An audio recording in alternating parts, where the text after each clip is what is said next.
El pasaje que en esta mañana vamos a exponer, la palabra de Dios, aparte del protagonismo de Dios mismo, quien es el protagonista de la historia de nuestra salvación y de la historia del universo, aparte de Dios, aparecen tres grupos o tres personajes, si se puede decir así, que son los que dominan el texto.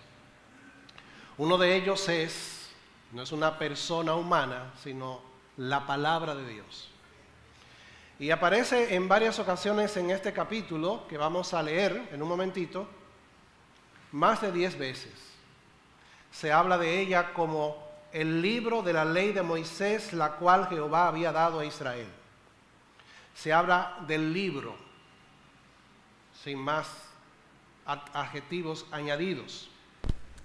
El otro personaje es Esdras, quien es y quien fungió en aquella oportunidad como el maestro de Israel. El hombre que Dios usó para que en aquel momento enseñara, leyera la ley al pueblo. Y precisamente el pueblo que se reunió, dice, delante de la puerta de las aguas, se constituye en ese tercer personaje de ese triángulo donde Dios está obrando para renovar a su pueblo. Este pueblo, tal y como aparece aquí en este capítulo, es impactado por la palabra. Y este pueblo aplicó la palabra leída y la palabra explicada a sus corazones de acuerdo a sus necesidades. Creo que la mayoría de nosotros tiene un smartphone. ¿Y qué es un smartphone? Un celular inteligente. Si usted observa bien, si usted observa su celular, estos aparatos tienen una serie de figuritas o iconos que contienen diversas formas. Y son las llamadas apps o aplicaciones. Hay aplicaciones para WhatsApp, que tanto lo utilizamos. Hay aplicaciones para otra modalidad de Telegram. Hay una aplicación para Instagram, para Facebook, para TikTok, entre otras aplicaciones. Hay aplicaciones que son bancarias. Para cuando usted quiera realizar una transacción del banco donde usted tiene sus chelitos, especialmente una transacción de transferencia, usted pueda llevarla a cabo sin ningún tipo de problema. Así que si usted quiere utilizar cualquiera de estas aplicaciones, solo tiene que presionar el dedo sobre el icono de la app y ya puede accesar o acceder a cualquiera de las funciones de estas aplicaciones. Y es curioso, mis amados hermanos, que cuando hablamos de responder a la palabra, hablamos de aplicación. Aplicamos la verdad y las implicaciones del mensaje bíblico a nuestra vida en las áreas que Dios demanda de nosotros un cambio de mente, un cambio de corazón y un cambio de acción. En otras palabras, de una renovación espiritual. Pero por más fiel y poderosamente el mensajero de la palabra haya hablado de parte de Dios a los hombres y en nombre de Dios, de nada nos aprovechará como oyentes si usted y yo no respondemos como Dios manda a la semilla implantada en nuestros corazones. Es como cuando usted va al médico.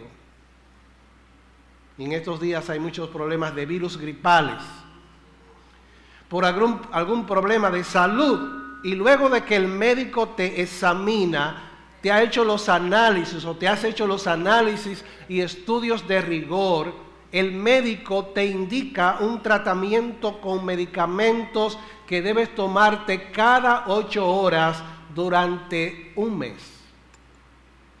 Si no acatas las indicaciones dadas por el doctor, y mire que los pacientes somos a veces tercos, porque desde que sentimos una pequeña mejoría dejamos los medicamentos. Pero si no acatamos las indicaciones dadas por el doctor, no te vas a sanar, a menos que Dios lo haga. Nehemías 8, Nehemías el capítulo número 8, también nos ilustra cómo la iglesia debe responder al mensaje predicado.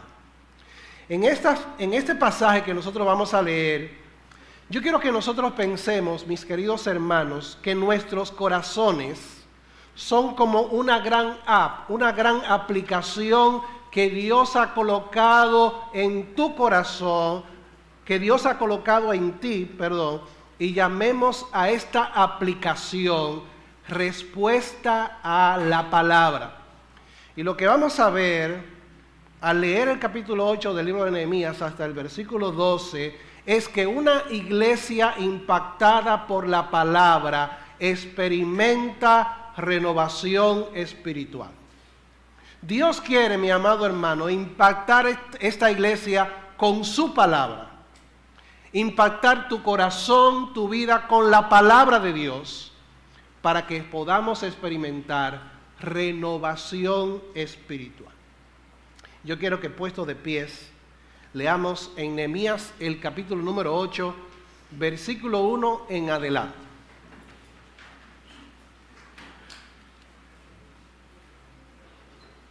Nehemías el capítulo número 8, dice la palabra de Dios, versículo número 1, y se juntó todo el pueblo como un solo hombre en la plaza que está delante de la puerta de las aguas. Anteriormente, en el capítulo 7, el versículo final del capítulo 7, dice que venido el mes séptimo, todo el pueblo de Israel estaba en sus ciudades.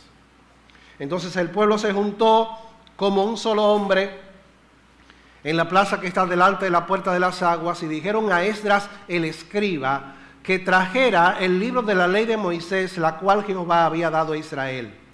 Y el sacerdote Esdras trajo la ley delante de la congregación, así de hombres como de mujeres, y de todos los que podían entender el primer día del mes séptimo.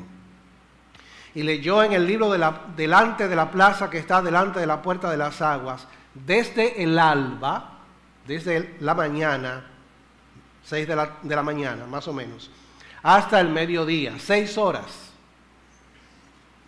¿Qué hubiese usted hecho, hermano, escuchando la ley durante 6 horas?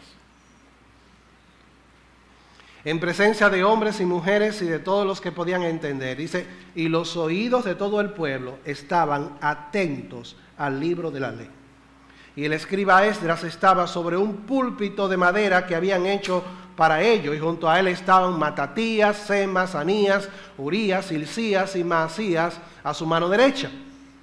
Y a su mano izquierda Pedaías, Misael, Malquías, Azún, Asbadana, Zacarías y Mesulán. Abrió pues Esdras el libro a ojos de todo el pueblo, porque estaba más alto que todo el pueblo, y cuando lo abrió, todo el pueblo estuvo atento. Bendijo entonces Esdras a Jehová Dios grande, y todo el pueblo respondió, amén, amén, alzando sus manos, y se humillaron y adoraron a Jehová inclinados a tierra. Y los levitas, Jesúa, Bani, Serebías, Jamín, Acub, Sabetai, Odías, Maasías, Kelita, Azarías, Josabed, Anán y Pelaía, hacían entender al pueblo la ley, y el pueblo estaba atento en su lugar, y leían el libro de la ley de Dios claramente, y ponían el sentido de modo que entendieran la lectura. Y Nehemías el gobernador y el sacerdote Esdras escriba y los levitas que hacían entender al pueblo dijeron a todo el pueblo, día santo es a Jehová nuestro Dios, no os entristezcáis ni lloréis, porque todo el pueblo lloraba oyendo las palabras de la ley. Luego les dijo, vayan, coman grosuras y beban vino dulce, y envíen porciones a los que no tienen nada preparado, porque día santo es a Jehová nuestro Señor. No se entristezcan, porque el gozo de Jehová es vuestra fuerza. Y los levitas pues hacían callar a todo el pueblo, diciendo, callad, porque es día santo, y no os entristezcáis. Y todo el pueblo se fue a comer y a beber, a obsequiar porciones y a gozar de grande alegría, porque habían entendido las palabras que les habían enseñado. Muchas gracias, hermanos. Pueden sentarse. Una iglesia impactada por la palabra experimenta renovación espiritual. El libro de Esdras es interesante, de Nehemías es interesante, porque este libro está dividido desde el capítulo 1 al capítulo número 6, capítulo 8, versículo 10 y capítulos 11 en adelante. Los capítulos 8 al 10 tienen como tema la renovación del pacto. Ellos se comprometen delante del Señor para cumplir ciertas cosas que ellos como pueblo de Dios necesitaban cumplir. Pero esta renovación del pacto inicia con la lectura pública de la ley y la explicación pública de la ley en la plaza que está delante de la puerta de las aguas. Continúa en el capítulo número 9 con una oración de confesión, un clamor colectivo procurando la renovación espiritual. Y en el capítulo 10, entonces, es donde ellos hacen el solemne compromiso de guardar la ley. Y noten, hermanos, que la principalía, que el lugar primero lo ocupa la lectura pública de la ley.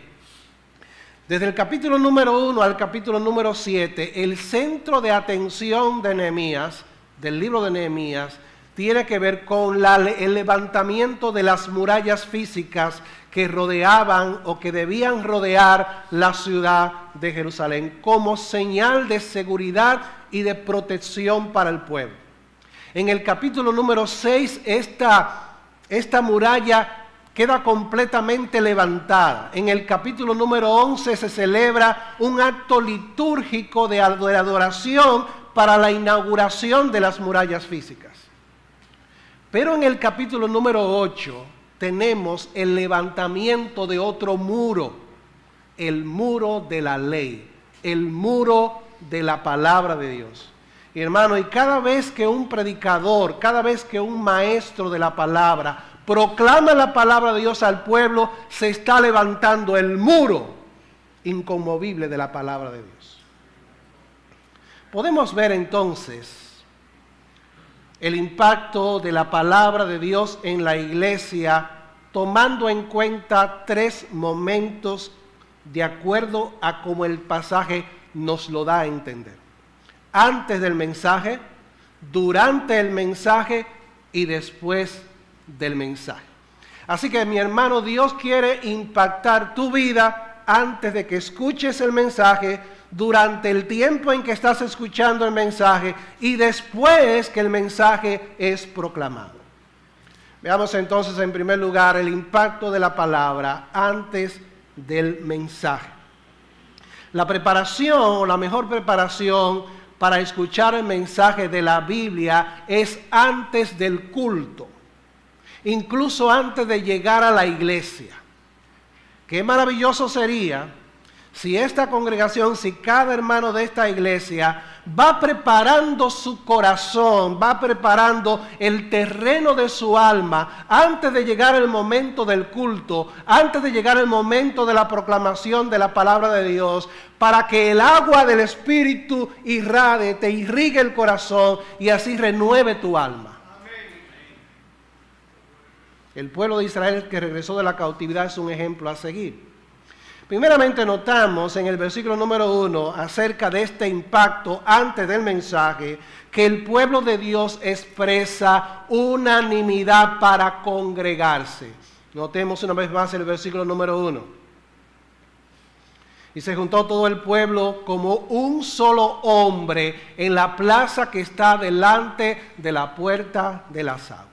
Esta expresión casi se repite igual o aparece casi igual en el capítulo número 3, versículo número 1 del libro de Esdras, precisamente después de una genealogía. En el capítulo 7 de Nehemías aparece también una genealogía de los que vinieron, de los que regresaron de la cautividad. Y se expresa lo mismo. Había unanimidad en el capítulo 3 de Esdras para levantar el altar que estaba caído y para comenzar a colocar los cimientos del templo. Hubo unanimidad para congregarse en la plaza que está delante de las puertas de las aguas para escuchar la palabra de Dios. Y dice que esto fue el día primero del mes séptimo. ¿Por qué esta referencia de tiempo? Bueno, porque el mes séptimo, llamado el mes de Tisri, que no es el mes séptimo nuestro, no es julio, sino equivalente aparte de septiembre y aparte de octubre en el calendario religioso y civil del pueblo de Israel. En el mes de Tisri se daba la mayor cantidad de festividades o de celebraciones de las celebraciones que tenían que ver con lo religioso. En el día primero del mes séptimo se celebraba la fiesta de Luna Nueva y había una santa convocación y se leía públicamente la ley. Eso es lo que está pasando aquí. Más adelante, en el día 10 del mes de Tisri, se daba lo que se llama el Yom Kippur, el día de la expiación, tal y como aparece en el libro de Números. Pero luego de los días 21 en adelante comenzaba otra festividad. O el día 15, comenzaba otra festividad, la fiesta de los tabernáculos. Así que era un mes cargado de celebración, de culto para el Señor. Y dice el texto que se juntó todo el pueblo como un solo hombre en la plaza que está delante de la puerta de las aguas. Esto expresa, como dijimos, unanimidad para congregarse. Esto revela, hermanos, esta expresión que aparece en el versículo número 1, revela unidad de mente y corazón, conciencia corporativa, es decir, de que ellos eran un cuerpo, de que nosotros somos un cuerpo en Cristo. Esta expresión que aparece por parte del cronista refleja una valoración del culto como encuentro con el Dios vivo y un entusiasmo desbordante. Hagamos nuestras las palabras de los salmistas. Por ejemplo, el salmista en el Salmo 122, versículo número 1 dice: yo me alegré con los que me decían, a la casa de Jehová iremos. El salmista en el capítulo 84, Salmo 84 dice: cuán amables son tus moradas, oh Jehová de los ejércitos. Anhela mi alma y aún ardientemente desea los atrios de Jehová. Mi corazón y mi carne cantan al Dios vivo. Más adelante dice el salmista: porque mejor es un día en tus atrios que 1000 fuera de ellos. Oh, mis hermanos, si la iglesia, si cada creyente tuviera el mismo sentir para estar en la casa de Dios, decir cuán preciosas son tus moradas, oh Jehová de los ejércitos, mi alma anhela y aún ardientemente desea los atrios de Jehová. Lamentablemente, ese no es el sentir de muchos de nosotros. Por eso en Hebreos, capítulo 10, que está dirigido a un grupo de creyentes judíos, Él les exhorta diciendo: acerquémonos con corazón sincero, en plena certidumbre de fe, purificados los corazones de mala conciencia y lavados los cuerpos con agua pura. Mantengamos firmes sin fluctuar la profesión de nuestra esperanza, porque fiel es el que lo prometió. Y considerémonos los unos a los otros, versículo 24, para estimularnos al amor y a las buenas obras. Y eso no se hace estando fuera de la casa. Eso se da en un contexto de culto. El culto es para que la iglesia se estimule, se provoque al amor y a las buenas obras. Y dice el versículo 25, no dejando de congregarnos como algunos tienen por costumbre, sino exhortándonos cuanto veis que aquel día se acerca. ¿No es cierto que muchos creyentes han perdido el gozo, el entusiasmo, el anhelo, la unanimidad, el deseo de estar congregados en torno a la persona del Señor Jesucristo? Antes del mensaje también el pueblo de Dios muestra interés de escuchar la palabra. Noten cómo continúa diciendo el versículo número 1 del capítulo número 8. Dice que el pueblo, ellos dijeron a Esdras el escriba que trajera el libro de la ley de Moisés, la cual Jehová había dado a Israel. Esto refleja de parte de aquel grupo ese anhelo y ese interés de escuchar la palabra de Dios. Ellos le dijeron a Esdras, se le acercaron a Esdras y le dijeron: queremos que nos leas la ley de Jehová. Y es interesante, mi hermano, que aquel grupo de personas, aquel grupo de israelitas, tenía claro a quién ellos tenían que acudir para que la ley fuera leída y para que la ley fuera explicada. El pueblo tenía claro a quién acudir. El pueblo sabía quién era su maestro. El pueblo sabía quién era el hombre escogido por Dios para proclamar la palabra. El pueblo entendía que este era el hombre versado en la palabra de Dios. El pueblo sabía que este era el hombre ordenado por Dios, consagrado por Dios para leer públicamente la ley. La iglesia no se equivoca. La iglesia sabe quiénes son los hombres que Dios ha llamado para abrir el libro y presentarlo al pueblo. El pueblo de Dios tiene interés en escuchar la palabra porque reconoce la autoridad de la palabra. Es interesante cada detalle de esta expresión. Dice, dijeron a Esdras el escriba que trajese el libro de la ley de Moisés. Indica de que tiene un origen humano, porque es el libro de la ley de Moisés. Luego habla de la calidad espiritual y del origen divino de esa palabra, la cual Jehová había dado. O sea que no era cualquier libro. Era la palabra que Dios había dado como un don a Israel, y es la palabra que Dios ha dado a la iglesia como un don. Y dice el texto también que Dios había dado a Israel. Esa ley tenía un destinatario, como la iglesia también es el destinatario, de la palabra del Señor. ¿No es esto maravilloso, mis hermanos? Son ellos los que le dicen a Esdras, tráenos la ley, queremos escucharla. ¿Qué tal sería si los hermanos de esta iglesia dijeran a sus predicadores y a sus maestros, por favor, queremos oír la palabra de Dios, anhelamos que nos prediquen la palabra? Pero además, antes del mensaje que impacta, el pueblo de Dios ora a Dios por el mensajero de la palabra.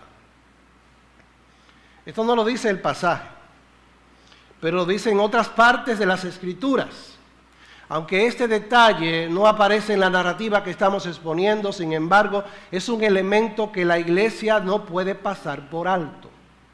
Esta fue la petición de Pablo a los creyentes de Éfeso, por ejemplo, en el capítulo 6, versículos 19 al 20. También aparece el mismo sentir en Colosenses, el capítulo número 4. Dice Pablo, hablándole a los creyentes de Éfeso, solicitándoles, diciendo, oren por mí para que me sea dada palabra, al abrir mi boca, a fin de dar a conocer sin temor el misterio del Evangelio, por el cual soy embajador en cadenas, que al proclamarlo hable con denuedo como debo hablar.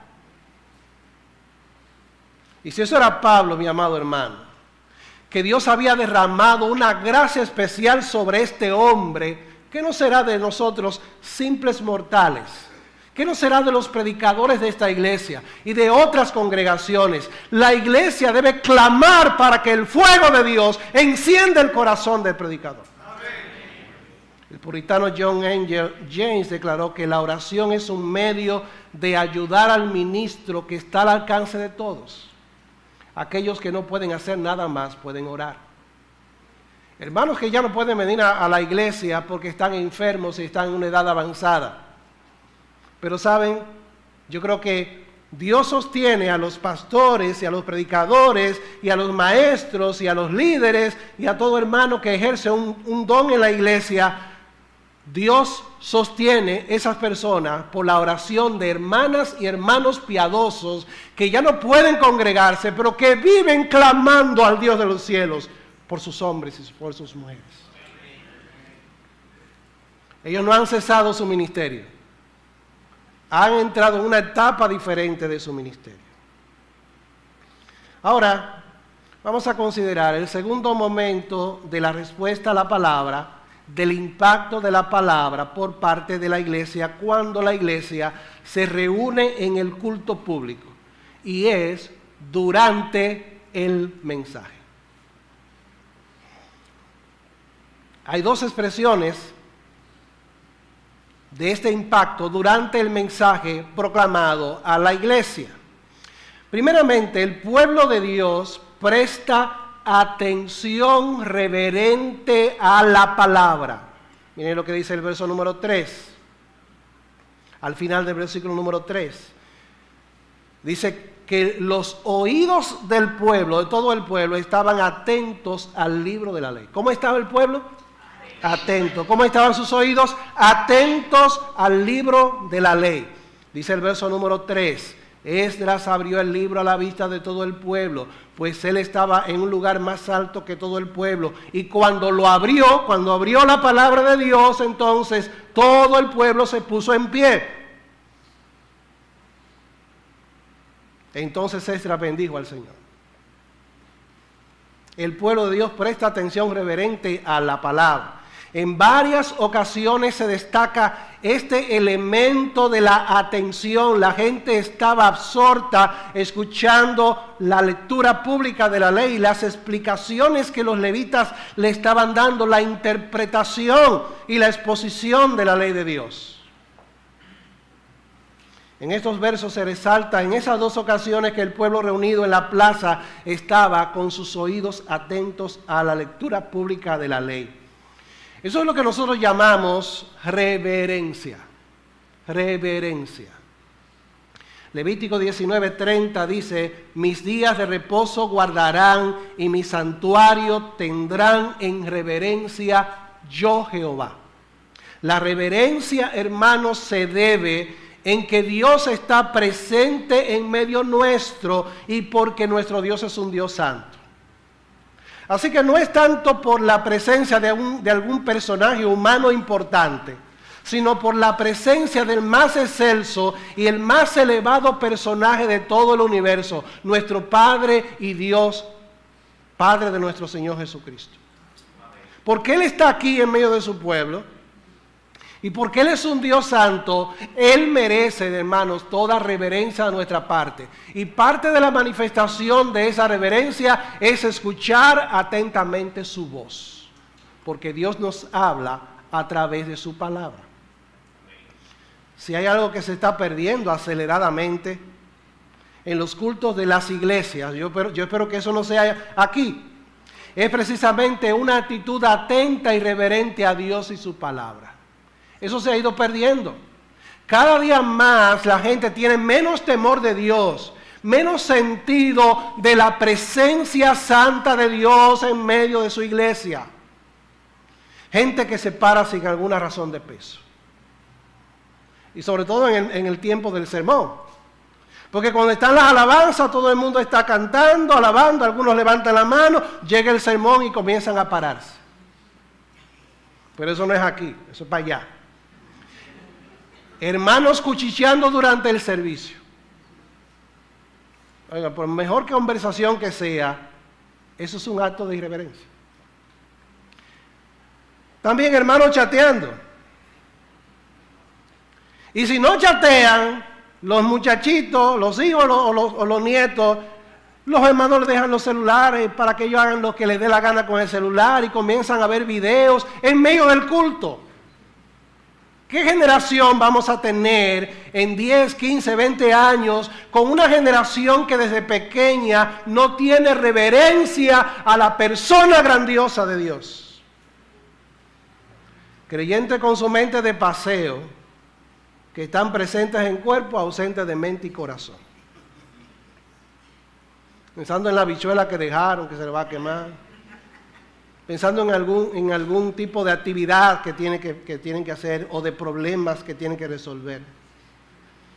Pero su mente y su corazón están lejos de la palabra de Dios. Bueno, ¿qué ejemplos nos dan estas personas? ¿Usted sabe cuántas horas duró Esdras y los levitas leyendo la ley y explicándola? 6 horas. 6 horas. Desde las 6 de la mañana hasta mediodía. Y dice la Biblia que el pueblo no se movía de su lugar, estaba allí, atento a la palabra de Dios. ¿Por qué? Porque Dios estaba hablando. No estoy diciendo que los cultos sean de 6 horas.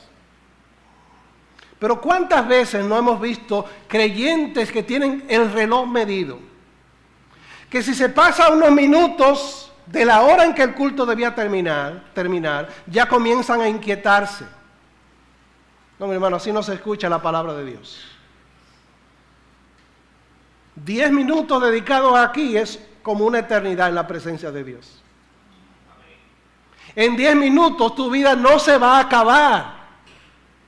Tu vida va a continuar. Lo que tengas que hacer después, eso se puede hacer después de 10 minutos más que el culto, por ejemplo, se pueda extender. No estoy diciendo tampoco que se abuse de la capacidad de comprensión de la gente. Pero en segundo lugar, en cuanto al momento en que la palabra es expuesta y leída, el pueblo de Dios adora al Dios de la palabra. Miren lo que dice el versículo número 6. Versículo 6. Bendijo entonces Esdras a Jehová Dios grande, y todo el pueblo respondió diciendo amén, amén, alzando sus manos, y se humillaron y adoraron a Jehová inclinados a tierra. El pueblo de Dios adora al Dios de la palabra, cuando la palabra es leída y es expuesta.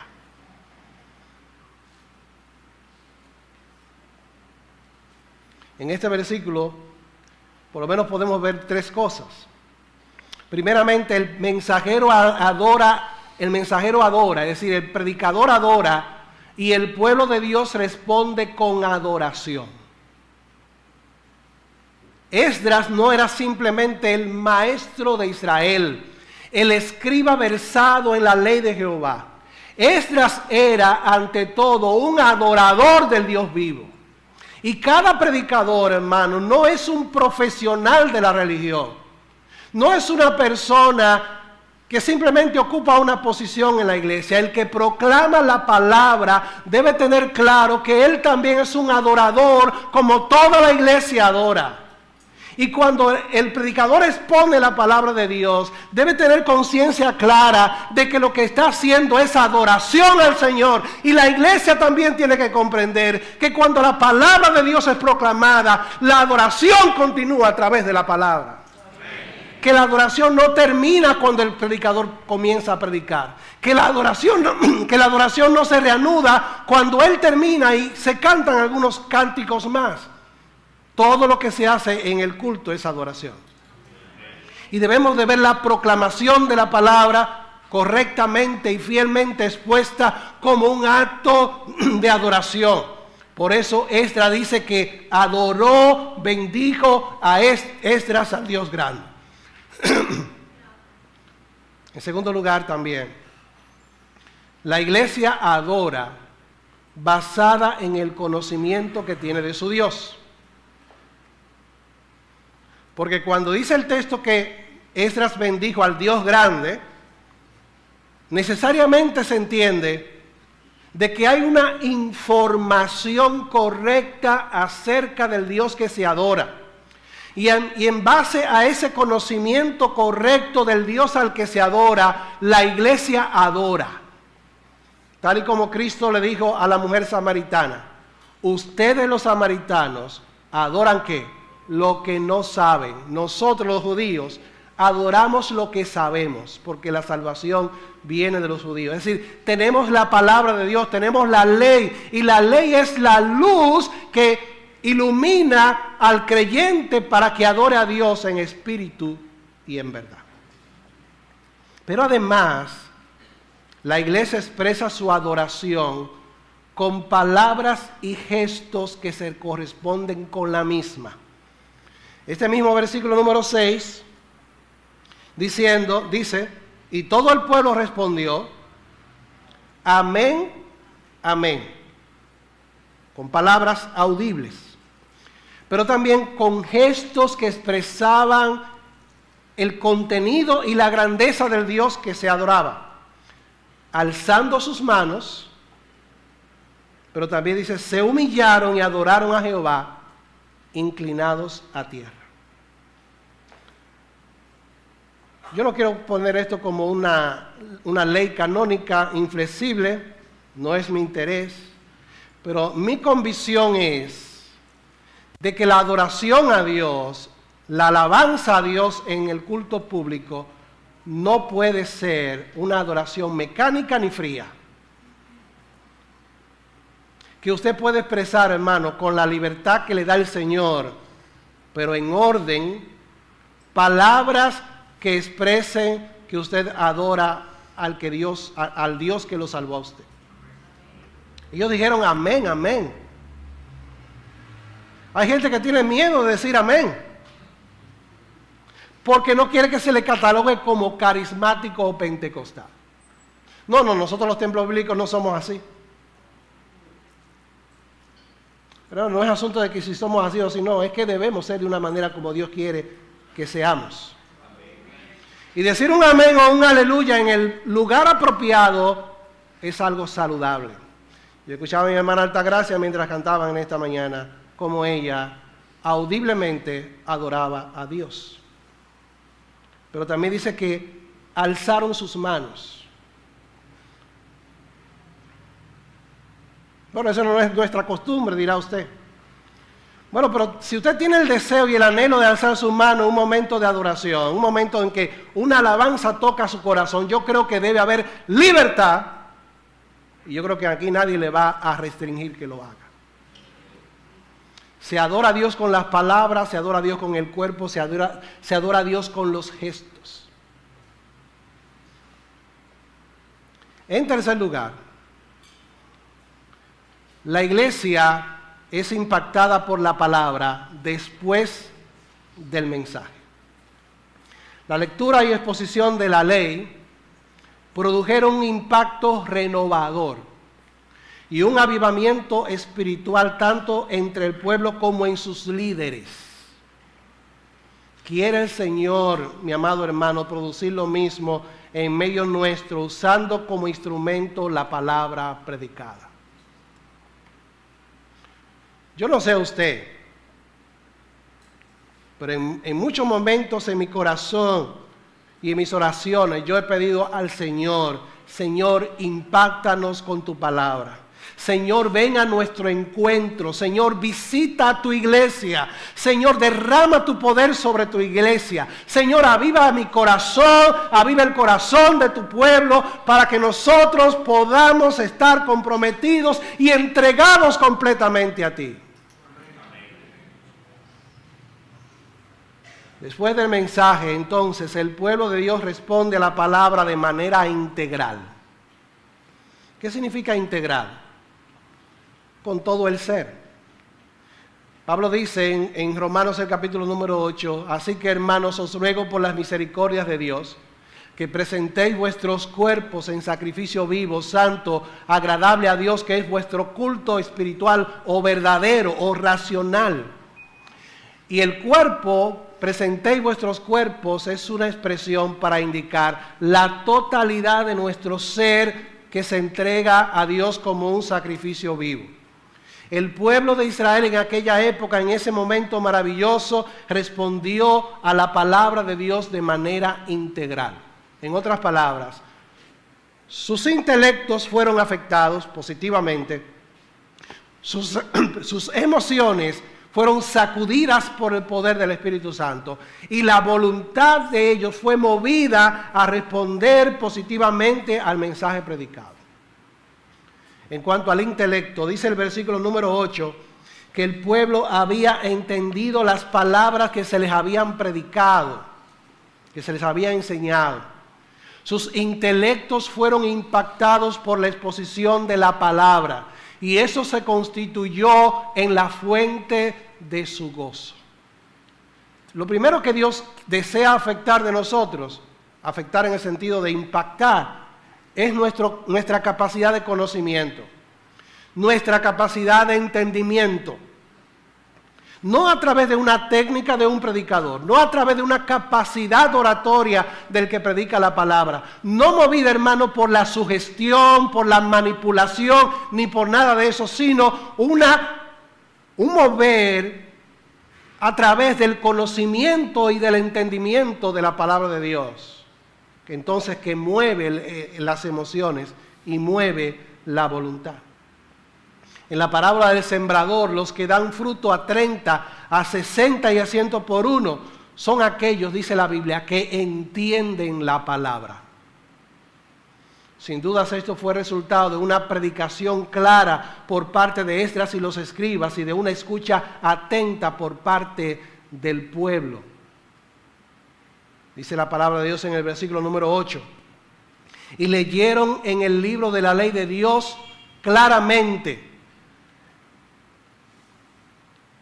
Y ponían el sentido de modo que entendieran la lectura. Se está refiriendo a los levitas, que parece que fueron distribuidos estratégicamente en diferentes lugares de la plaza entre las personas, y mientras Esdras iba leyendo la palabra de Dios, la ley de Dios en el hebreo, entonces ellos, los levitas, lo traducían al arameo, porque los judíos ya habían olvidado la lengua materna, entendían el arameo. Entonces los levitas, distribuidos en diferentes partes, comenzaban a explicarle la palabra de Dios al pueblo, le ponían el sentido para que ellos entendieran la lectura. Y eso es lo que hace, hermano, el expositor de la palabra. El expositor no se inventa, o no debe inventarse lo que comunica. El predicador lo que hace es extraer de la palabra de Dios el mensaje de Dios para glorificar a Dios y para renovar a su iglesia.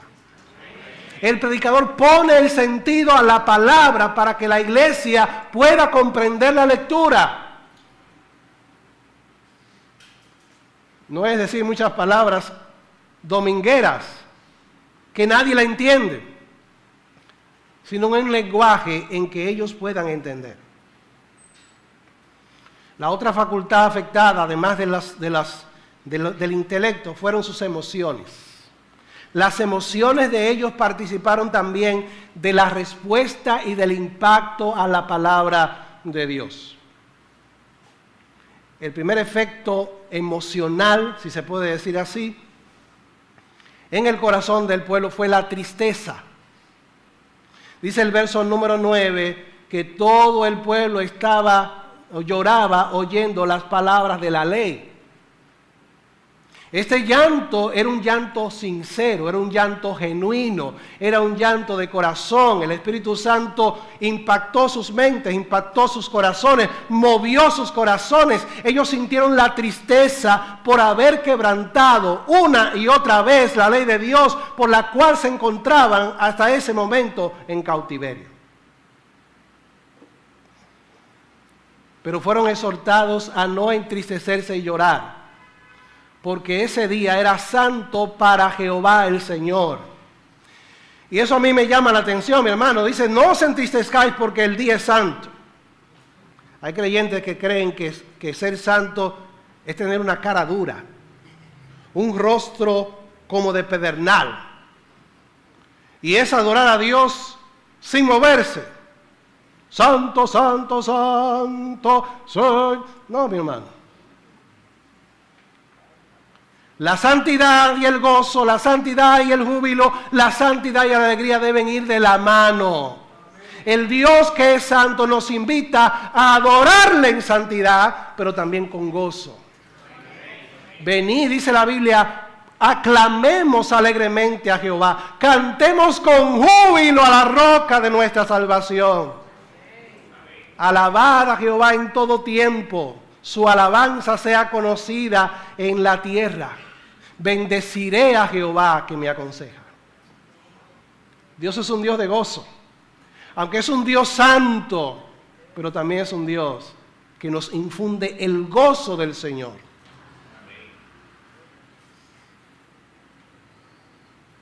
Como ellos, hermanos, como ese pueblo que estaba congregado allí, debemos ser sensibles a la palabra predicada, ya que el Espíritu Santo es el que puede producir en nosotros esa tristeza según Dios.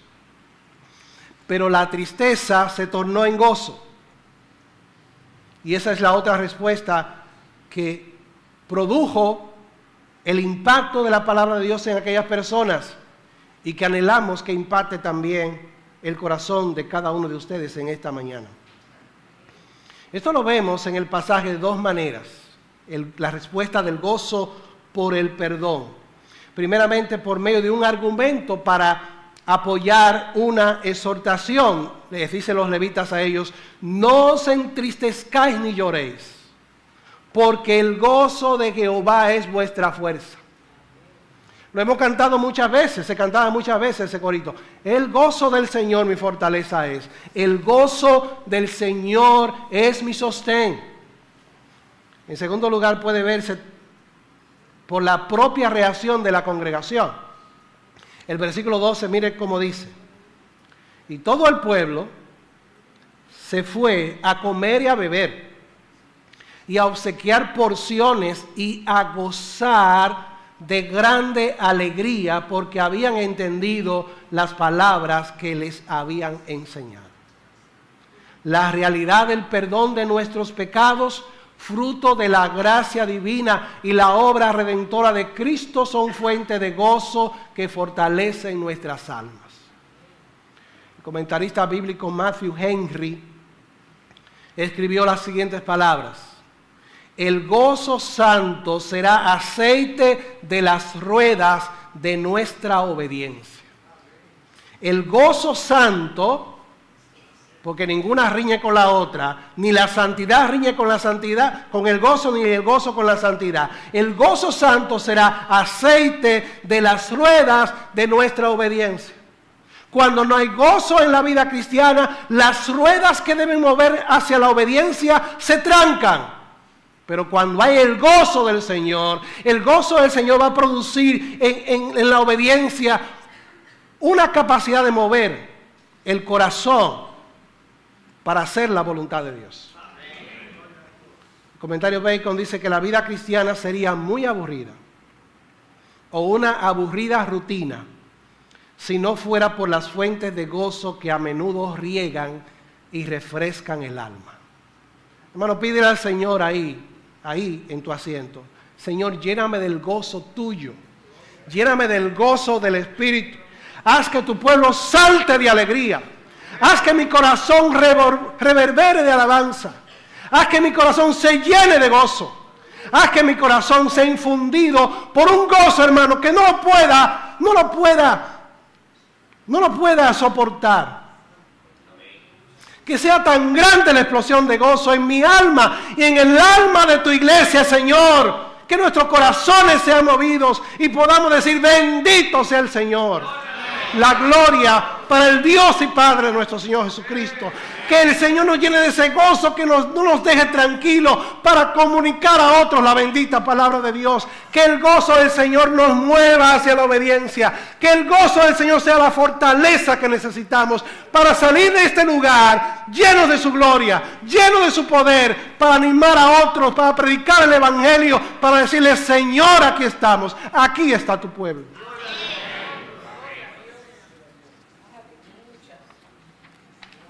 Pero también la voluntad.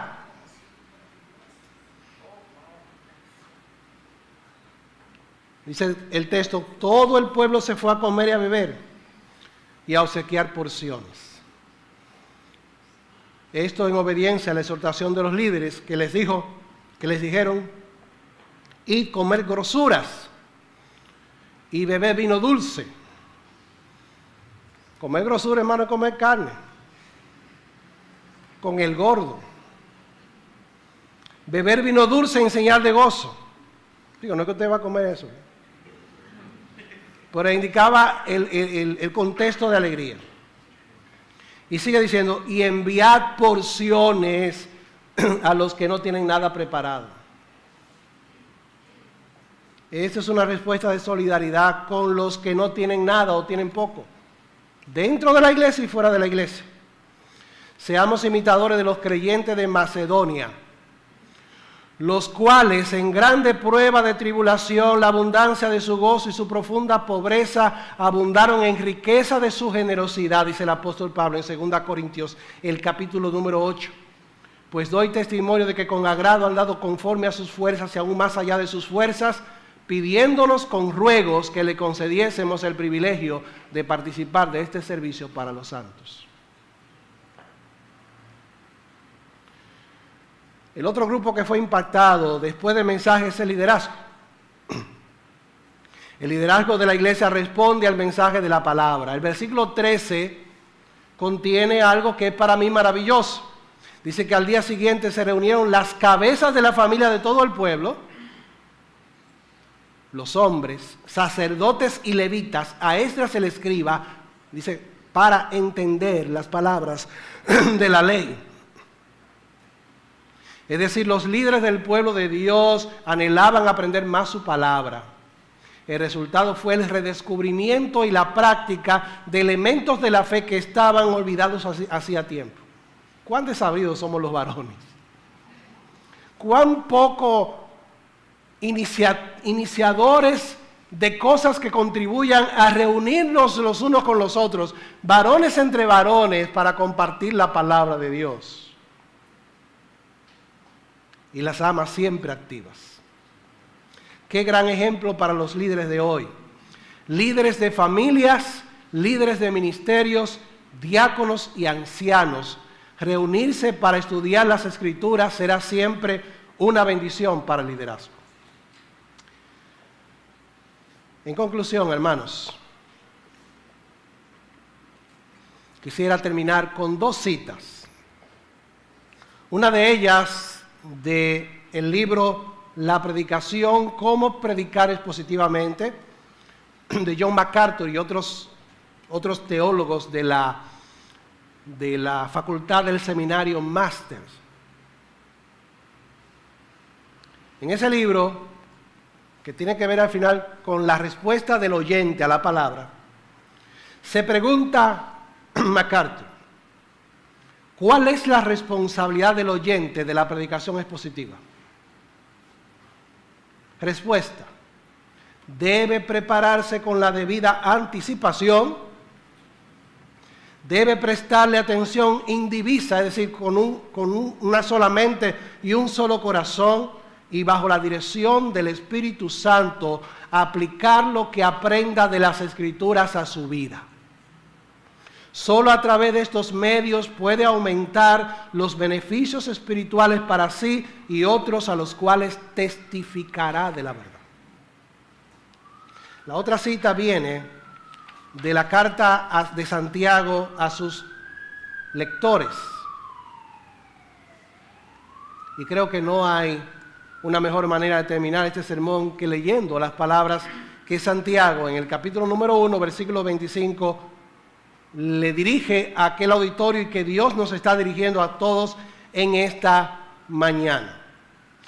Imaginémonos el contexto también de un culto, porque las palabras de Santiago indican de que la asamblea, los hermanos están reunidos como iglesia, como congregación, para escuchar la palabra de Dios, para adorar a Dios. Entonces llega el momento en el que el predicador expone la palabra y habla la palabra de Dios a aquellos hermanos, como yo le estoy hablando a todos ustedes en esta mañana. Y él dice: sepan, mis amados hermanos, todo hombre sea pronto para oír, tardo para hablar y tardo para airarse. Como dice esta traducción, pronto para oír, lento para hablar y lento para la ira. En otras palabras, el predicador ha hablado en nombre de Dios.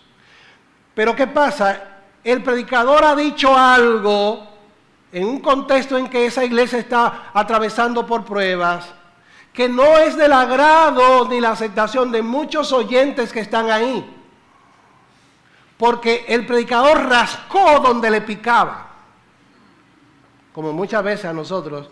¿Y quién fue que le dijo a fulano de tal que yo estaba haciendo o estaba pensando eso? Y no es que el predicador haya recibido alguna información. Es que Dios lo guió a hablar así. Entonces, tanto a ellos como a nosotros se nos dice que cuando escuchemos el mensaje expuesto, seamos prontos para oírlo, lento para hablar, es decir, para murmurar contra el predicador, y lento para airarse. ¿Y por qué? Porque la ira del hombre no lleva a cabo la justicia de Dios. Porque cuando nos airamos, no actuamos de manera justa, como Dios quiere. Y dice el verso 21, por tanto, desechando toda suciedad y la maldad que sobreabunda, reciban con mansedumbre la palabra implantada, la cual puede salvar su vida. Salvar no en el sentido de salvarla para vida eterna, sino salvarla para santificación en el caso de los creyentes. Pero sean hacedores de la palabra y no solamente oidores, engañándose a ustedes mismos. Porque cuando alguno es oidor de la palabra y no hacedor de ella, este es semejante al hombre que mira su cara natural en un espejo. Se mira a sí mismo y se marcha y enseguida olvida cómo era. Pero el que presta atención a la perfecta ley de la libertad, es decir, a la palabra de Dios y persevera en ella, sin ser oidor olvidadizo, sino hacedor de la obra, este será bienaventurado en lo que hace. Mis amados hermanos, que el Señor impacte tu corazón en esta mañana por su palabra. Amén. Que el Señor impacte poderosamente en tu corazón y el corazón de los hermanos por la exposición de las Sagradas Escrituras. Que sea ella la que germine en tu corazón. Que sea el Espíritu Santo el que impacte tu alma, el que toque sensiblemente las fibras de tu corazón, la fibra de tus emociones y la fibra de tu voluntad. Amén. Para que produzcamos fruto para la gloria del Señor. Que así sea. Pónganse de pie, vamos a orar.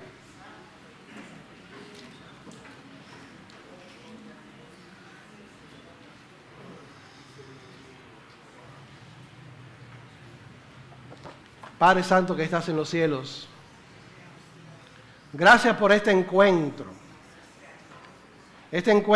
singular y único entre tú como Dios vivo y nosotros como tu iglesia, como tu pueblo. Gracias porque hemos recordado a Cristo y a este crucificado. Y hemos cantado a tu nombre, hemos alabado a tu nombre, hemos tomado los símbolos y hemos escuchado tu palabra. Señor, impacta nuestras vidas. Señor, quebranta el corazón duro y de piedra. Tritura, Señor, el orgullo. Quebranta el egoísmo de nuestros corazones. Quebranta, Señor, la incredulidad de nuestros corazones. Con la piedra poderosa de tu palabra. Con el martillo que quebranta la piedra.